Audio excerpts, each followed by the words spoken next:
Hello दोस्तों। स्वागत है आपका हमारे YouTube channel SP state exam पर। दोस्तों, तो आप लोग सब कैसे हैं? आशा करते हैं आप लोग अच्छे होंगे, मस्त होंगे, जबरदस्त होंगे, आपकी तैयारी अच्छी चल रही होगी। तो हमारा जो टॉपिक कौन सा चल रहा था? हमारा टॉपिक चल रहा था बल तथा गति के नियम, यानी force and law of motion. इसमें हमने क्या पढ़ा था? उसमें हमने दो बल के बारे में पढ़ा था, उसके प्रकार के बारे में पढ़ा था, और क्या हमने न्यूटन के यानी गति के तीनों नियमों को पढ़ा था। हम आज के जो सेशन में बात करेंगे वो करेंगे हम घर्षण बल के बारे में, अपकेंद्रीय बल के बारे में और अवकेंद्रीय बल के बारे में। यानी कि क्या आज के हम सेशन में बात करेंगे, आज के सेशन में पूरा हम टॉपिक को क्या करेंगे, खत्म करेंगे। ठीक है, तो क्या करेंगे, आज का टॉपिक पूरा हम क्या करेंगे, खत्म करेंगे। हमारा जो टॉपिक था वो कौन सा था, यानी चैप्टर हमारा कौन सा था? तो चैप्टर लिखेंगे हम पहले। चैप्टर हमारा कौन सा था? चैप्टर था हमारा बल तथा गति के नियम। क्या? बल तथा गति के नियम, यानी force and laws of motion. क्या? Force and law of motion.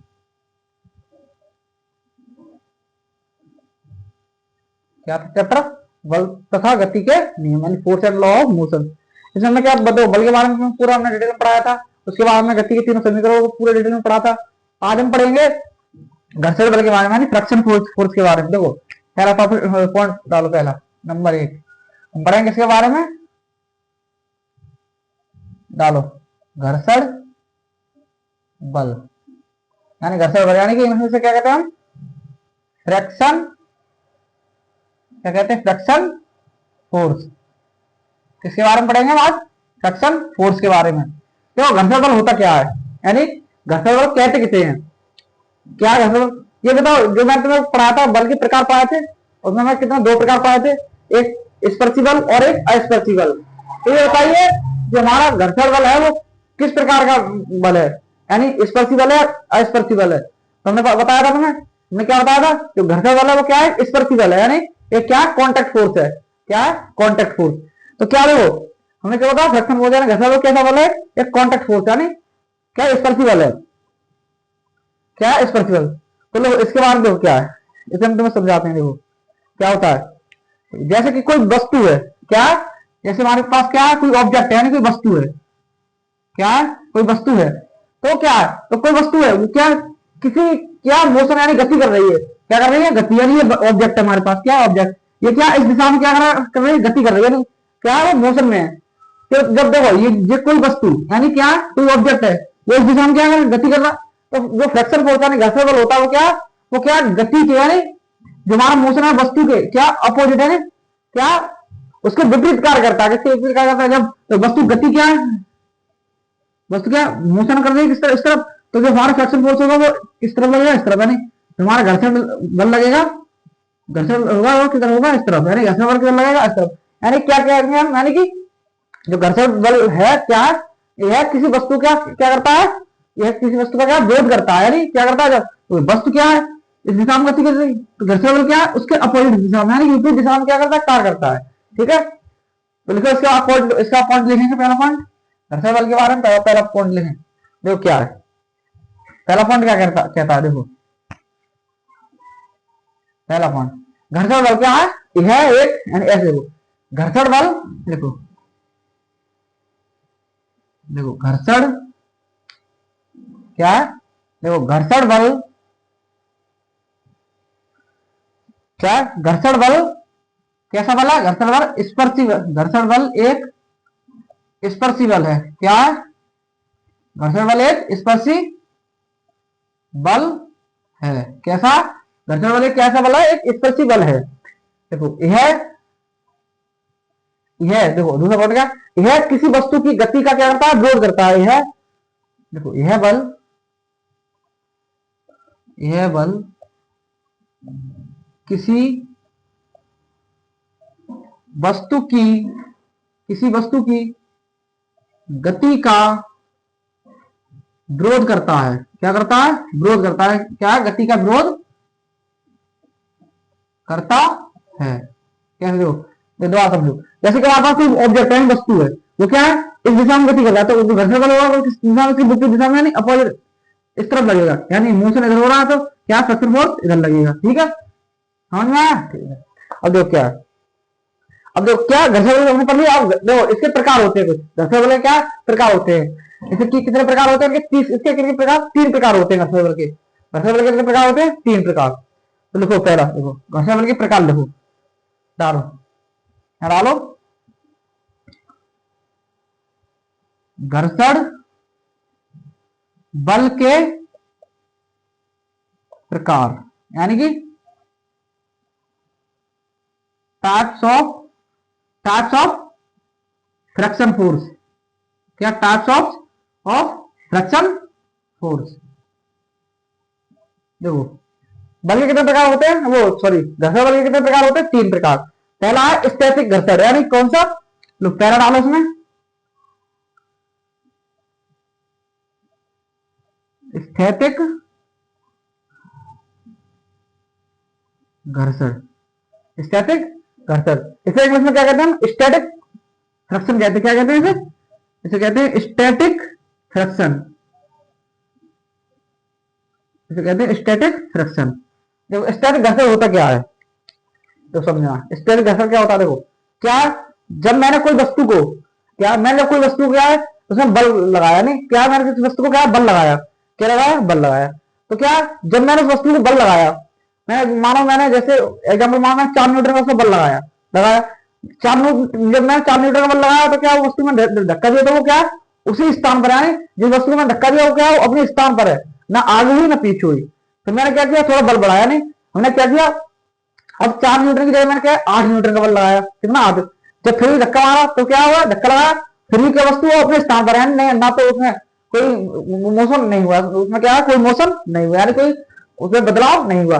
उसके बाद मैंने क्या उसमें 12 न्यूटन यानी कि 10 का न्यूटन या 12 न्यूटन, उसके बाद मैंने ऐसे न्यूटन बढ़ाता गया बल, क्या तो उसके बाद उसमें कोई मतलब बदलाव नहीं हुआ।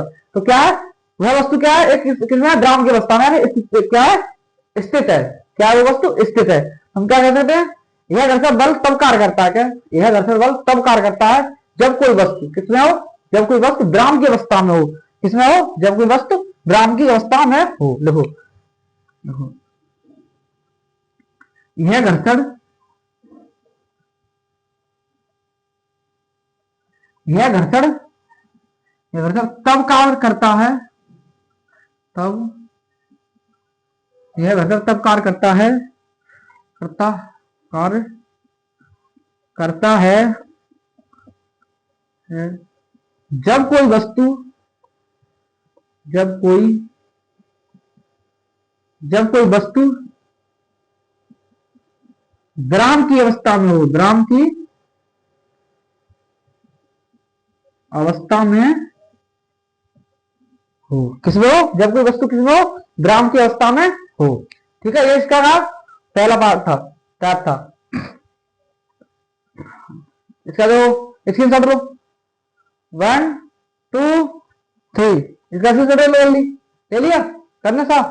चलो अब देखो दूसरा हम टाइप पढ़ेंगे, कौन सा टाइप, पहला कौन सा पढ़ा था हमने, स्टैटिक घर्षण, यानी कि स्टैटिक फ्रिक्शन, यानी स्टैटिक फ्रिक्शन क्या था, क्या करता है जब कोई वस्तु किसमें हो, द्रावक की अवस्था में हो।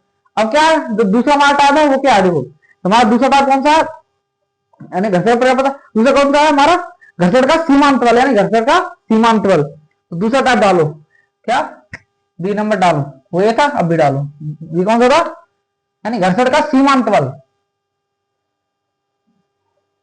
घर्षण का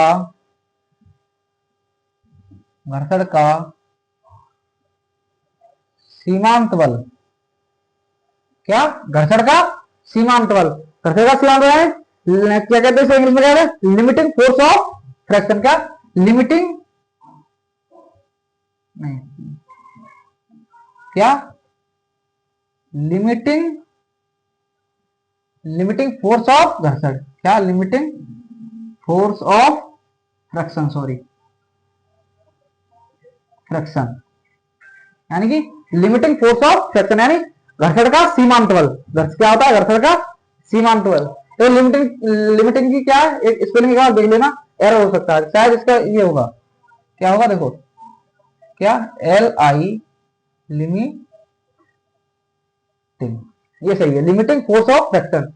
तो क्या है, अब देखो क्या घर्षण का सीमांत बल क्या होता है, जो मैंने पहले क्या बताया था स्टैटिक घर्षण, यानी कि यदि कोई वस्तु किसमें, यदि कोई वस्तु को मैंने क्या किया, यानी कि कोई किसी बल से मैंने क्या उसमें धक्का दिया, यानी धक्का दिया तो क्या वो वस्तु ग्राम की अवस्था में है, उसका कोई बदलाव नहीं हुआ। अब जो घर्षण का सीमांत बल होता है वो क्या है, अगर जब मैंने किसी वस्तु को 3 न्यूटन का बल दिया, क्या क्या 3 न्यूटन का बल दिया, तो क्या है वो वस्तु, क्या है वो वस्तु, क्या उस अवस्था में जिसमें है, यानी ग्राम की अवस्था में है। अगर मैंने उसे 3 न्यूटन से क्या कर दिया, 4 न्यूटन कर दिया, 4 न्यूटन कर दिया, फिर मैंने धक्का दिया तो भी क्या है वो वस्तु अपनी ग्राम की अवस्था में। मैंने 4 से 5, जैसे मैंने 4 से 5 न्यूटन किया, जैसे मैंने 4 से 5 न्यूटन किया, तो क्या उस वस्तु में क्या थोड़ा बदलाव होगा, यानी वो वस्तु में क्या होगा, गति होने वाली होगी, क्या हो, गति होने वाली, लेकिन गति हुई नहीं है अभी, क्या गति होने वाली है। यानी जब मैंने उसमें 4 न्यूटन का बल दिया तो क्या वो वस्तु ग्राम की अवस्था में, जैसे मैंने 5 न्यूटन का बल किया, क्या किया, जैसे मैंने 5 न्यूटन का बल किया, जैसे मैंने 5 न्यूटन का बल किया, तो वो क्या वस्तु क्या अपनी थोड़ी क्या गति में होने वाली है, यानी गति हुई नहीं है उसमें, क्या गति होने वाली है। तो यानी उसे क्या कहते हैं, उसी को हम क्या कहते हैं, घर्षण का सीमांत बल कहते हैं। देखो यह घर्षण कैसे, यह घर्षण बल तब कार्य करता है जब कोई वस्तु गति करने वाली है, गति करने वाली होती है। देखो इसके बाद देखो, यह घर्षण बल, यह घर्षण बल तब कार्य करता है, तब कार्य करता है जब कोई वस्तु, यह घर्षण बल तब कार्य करता है जब कोई वस्तु क्या, जब कोई वस्तु गति शुरू करने, जब कोई वस्तु गति शुरू करने वाली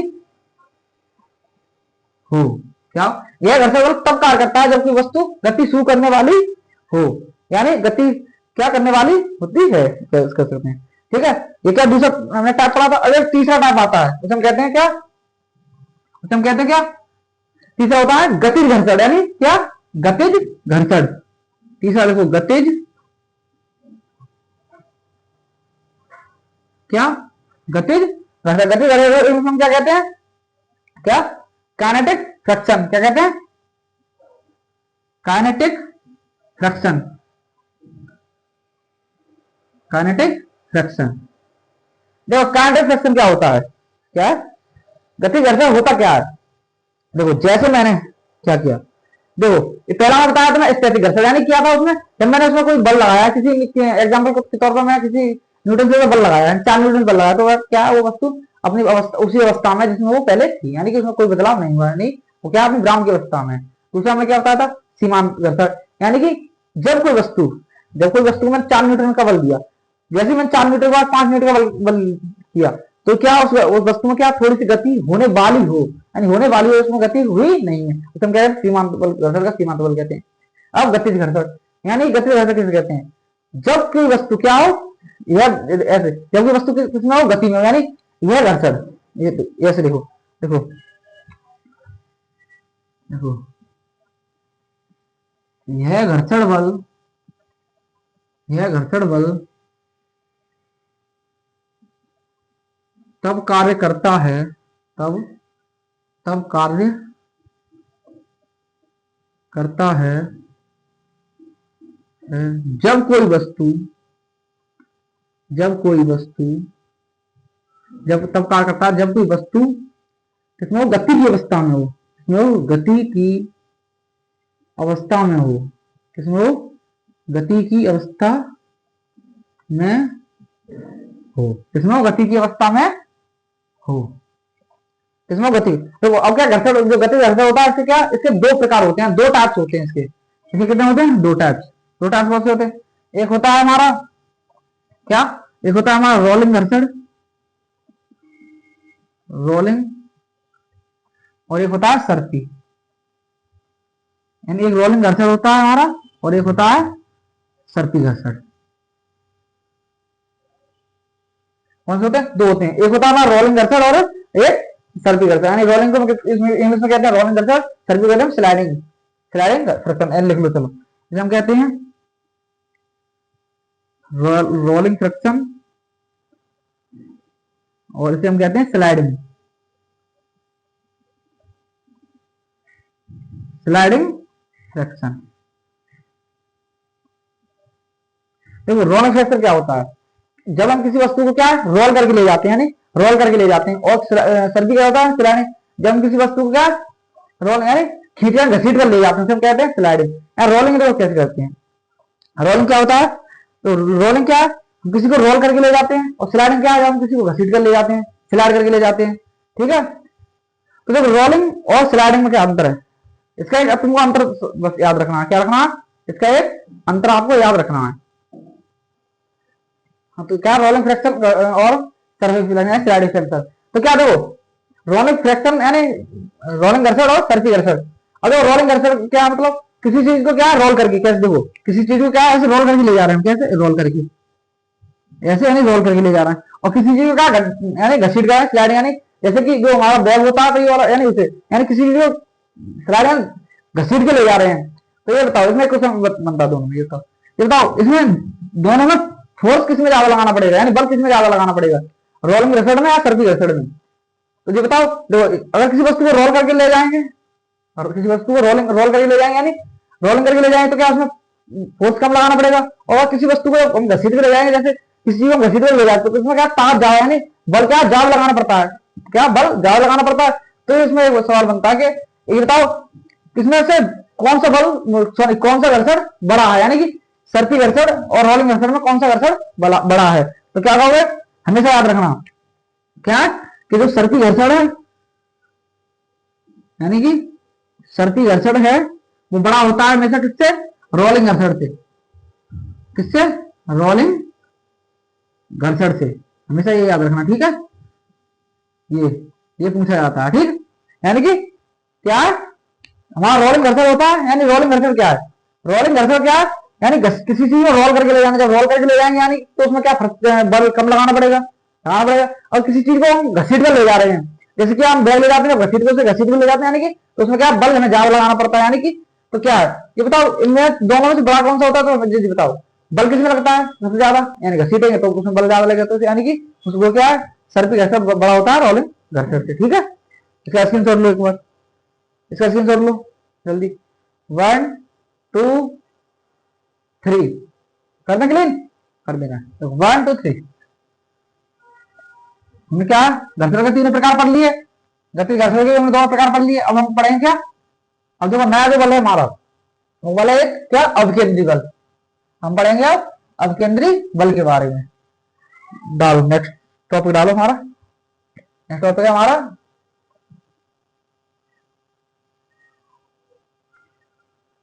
अभी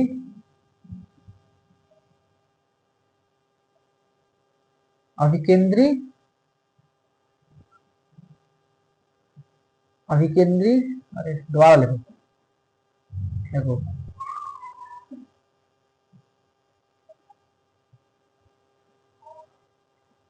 अवकेंद्री बल यानी सेंट्रीफ्यूगल फोर्स, क्या सेंट्रीफ्यूगल फोर्स, सेंट्रीफ्यूगल फोर्स हम क्या कहते हैं, सेंट्रीफ्यूगल फोर्स। यानी अवकेंद्री बल होता क्या है, नहीं सर सेंट्रीफ्यूगल नहीं, सेंट्रीपिटल फोर्स, क्या सेंट्रीपिटल फोर्स इसे कहते हैं सेंट्रीपिटल, सेंट्रीपिटल फोर्स वो अवकेंद्री बल होता है सेंट्रीफ्यूगल। यानी सेंट्रीपिटल फोर्स क्या होता है, तो सेंट्रीपिटल फोर्स क्या होता है, क्या सेंट्रीपिटल फोर्स।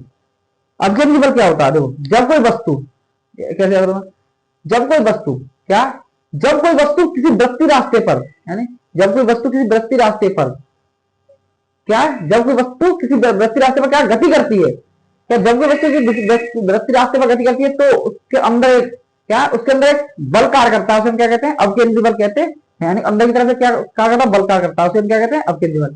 तो समझ कैसे, जैसे क्या ये कोई हमारा है क्या है गोला है, यानी ग्राउंड है, ठीक है। अब क्या है एक कार हमारी यहाँ से गति कर रही है, ठीक है,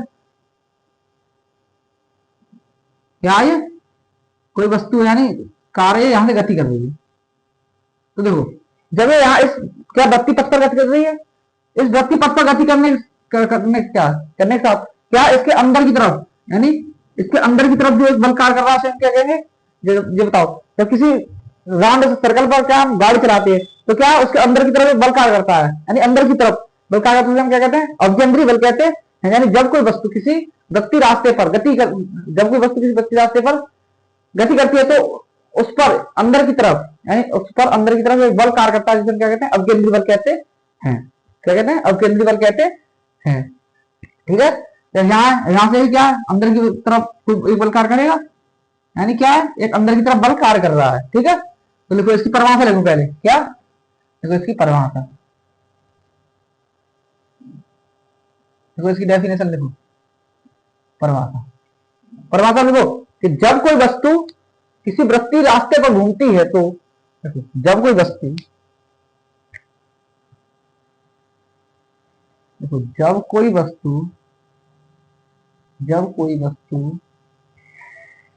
वस्तु किसी वृत्तीय रास्ते पर जब कोई वस्तु किसी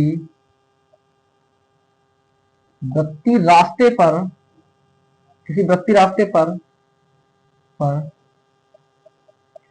गति करती है तो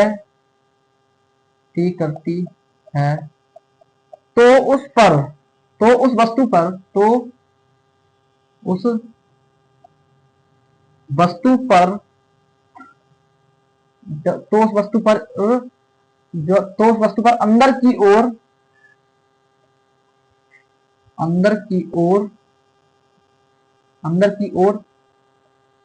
ओर एक बल कार्य करता है, अंदर की ओर एक बल कार्य करता है। नहीं, जब कोई वस्तु किसी वृत्तीय रास्ते पर गति करती है तो उस वस्तु पर अंदर की ओर एक बल कार्य करता है, उसे क्या कहते हैं, उसे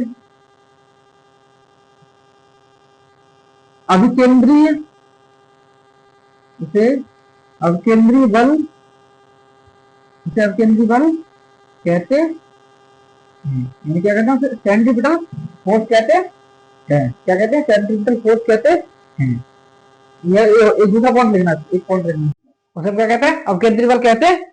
क्या कहते हैं, अवकेंद्री बल कहते हैं। दूसरा देखो इसका, यानी यह अस्पर्शी बल है, यानी ये किसका रहा है, अस्पर्शी बल का। तो देखो यह अस्पर्शी बल है, यानी यह अस्पर्शी बल यानी क्या, नॉन कॉन्टैक्ट फोर्स है। क्या है, नॉन कॉन्टैक्ट फोर्स है। इस बल को निकालने का, देखिए कोई बल है तो इसका मतलब इसे तो इसका कोई निकालने का फॉर्मूला भी होगा, यानी इसे इस फॉर्मूले से निकालते हैं। देखो तो इसका मतलब सूत्र है, देखो क्या है इसका जो सूत्र है वो, देखो इसे हम क्या रिप्रेजेंट करते हैं, एफ यानी सेंट्रीफ्यूगल सेंट्रीपिटल फोर्स बराबर। देखो जो ये वस्तु है, इसमें जब ये वस्तु गति करती है तो इसमें क्या है, इसमें कुछ इसका मास यानी द्रव्यमान होगा, यानी मास होगा, यानी कि एम यानी द्रव्यमान। जब ये गति कर रही है तो इसका कोई वेग भी होगा, किसी वेग से गति कर रही है, यानी कि एम यानी बी स्क्वायर अपॉन इस किसकी, इस जो राउंड सर्कल है इसकी क्या, इसकी त्रिज्या यानी रेडियस, क्या इसका रेडियस, यानी कि M B square upon R, यानी आर अपॉन रेडियस, यानी जहां लिखो जहां एम फोर क्या है हमारे पास, द्रव्यमान यानी मास, एम फोर द्रव्यमान मास, वी फोर यानी वेग यानी वेलोसिटी, आर फोर यानी त्रिज्या यानी रेडियस, क्या त्रिज्या यानी रेडियस किसकी, इस ग्राउंड यानी सर्कल की, क्या वृत्ति पथ की क्या रेडियस यानी त्रिज्या।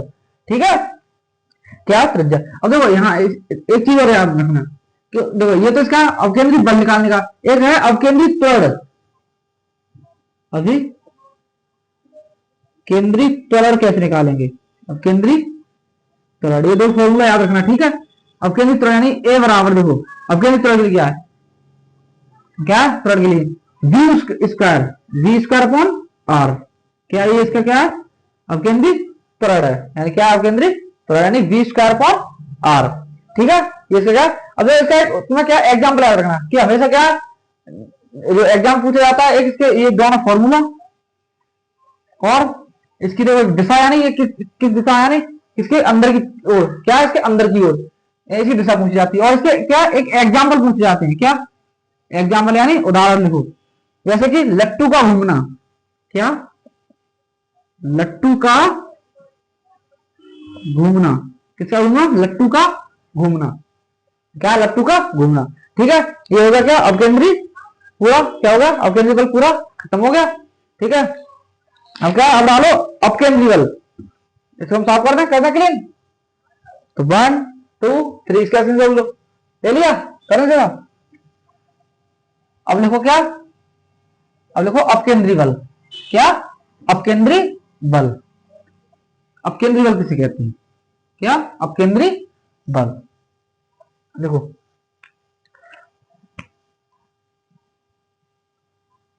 देखो अपकेंद्रीय बल यानी कि सेंट्रीफ्यूगल, सेंट्रीफ्यूगल फोर्स, वो क्या था हमारा सेंट्रीपिटल फोर्स, ये क्या हमारा सेंट्रीफ्यूगल फोर्स। तो इसमें क्या है, ये क्या है, ये क्या, ये जो अपकेंद्री बल का उसका जस्ट क्या है, अपोजिट है, उल्टा है, क्या जस्ट इसका उल्टा है, किसका अपकेंद्री बल का क्या जस्ट उल्टा है। देखो इसकी परिभाषा लिखे, लिखे पहले, देखो इसकी परिभाषा, क्या इसकी परिभाषा देखो क्या है। तो जब कोई वस्तु क्या होती है, यानी हमारे क्या वृत्तीय रास्ता, यानी क्या इसमें क्या कोई ऑब्जेक्ट है, क्या ये हमारे पास ऑब्जेक्ट है, क्या है ऑब्जेक्ट, ये क्या गति कर रहा है, क्या कर रहा है गति। तो देखो क्या है वो जो अपकेंद्री बल बता रहे क्या है, उसके क्या उसके अंदर की तरफ बल कार्य करता है। अपकेंद्री बल में क्या है, इसमें क्या है जब कोई वस्तु की दृष्टि पथ पर गति करती है तो क्या उसके बाहर की तरफ, यानी बाहर की तरफ जो बल कार्य करता है हम क्या कहते हैं अपकेंद्री बल करते हैं। यानी क्या है बाहर की तरफ क्या है बल कार्य कर रहा है यहाँ, क्या किसकी तरफ, बाहर की तरफ, यानी इसकी दिशा याद रखनी किस तरफ है, बाहर की तरफ है। तो इसकी परिभाषा लिखेंगे, देखो लिखेंगे जब कोई वस्तु, जब कोई वस्तु, जब कोई वस्तु किसी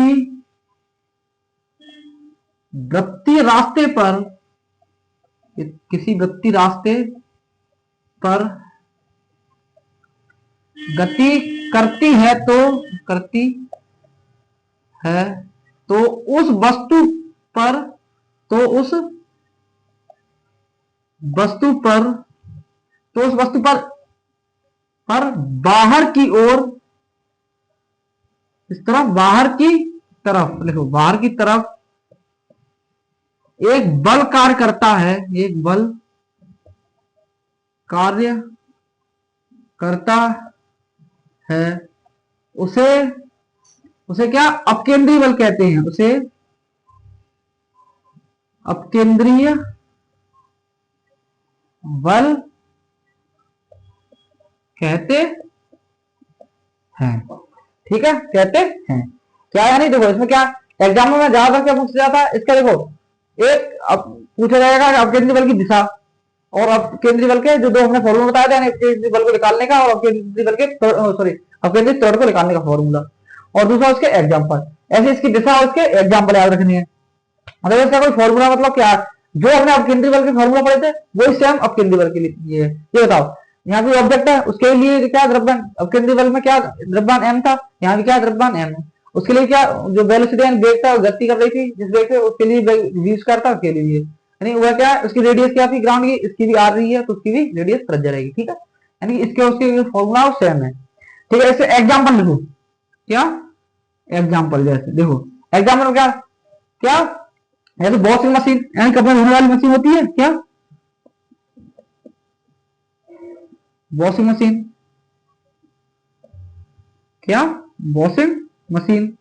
जैसे रई, रई को जानते हो, जो गांव से है वो तो जानते होंगे रई। रई क्या होती है, जैसे क्या हम जो दही होता है उसे चलाने के लिए, यानी चलाते हैं इससे, क्या दही को चलाते हैं, इससे छाछ बनाते हैं, मट्ठा बनाते हैं, वो क्या मिक्सर मशीन, यानी मिक्सी मशीन जिसे हम कहते हैं, मिक्सी मशीन, क्या मिक्सी मशीन। ठीक है, ये क्या ये हमारा क्या अपकेंद्रीय बल हो गया। ठीक है, इतना ही अपकेंद्रीय बल होता है। ठीक है, तो इसका स्क्रीनशॉट लो, फिर से साफ करते हैं, करते साहब 1 2 3। अब देखो लास्ट इसका जो चैप्टर का हमारा लास्ट टॉपिक है वो क्या है, उसके बाद क्या है, इस टॉपिक को फिनिश करेंगे और सेशन को यहीं तक रखेंगे। देखो क्या है, अब जो नेक्स्ट टॉपिक है जो हमारा वो है आवेग। क्या? आवेग यानी इम्पल्स। क्या? इम्पल्स। क्या कहते हैं इसे? इम्पल्स यानी आवेग किसे कहते हैं? क्या आवेग किसे कहते हैं? देखो क्या है, जब कोई बड़ी वस्तु, क्या है, क्या कि जब कोई बड़ी वस्तु, क्या है कि जब कोई बड़ी वस्तु, जब कोई बड़ी वस्तु कम समय में, क्या जब कोई बड़ी वस्तु कम समय में किसी कार्य करती है उसे क्या कहते हैं? आवेग कहते हैं। क्या कहते हैं? आवेग कहते हैं। यानी या फिर दूसरी सी डेफिनेशन एक होती है देखो, बल तथा समय का, यानी बल तथा समय का जो सदिश गुणनफल होता है, यानी बल तथा समय का जो सदिश गुणनफल होता है उसे हम क्या कहते हैं? आवेग कहते हैं। क्या कहते हैं? आवेग कहते हैं। ठीक है, देखो इसकी परिभाषा लिखो, इसकी क्या, इसकी परिभाषा लिखो।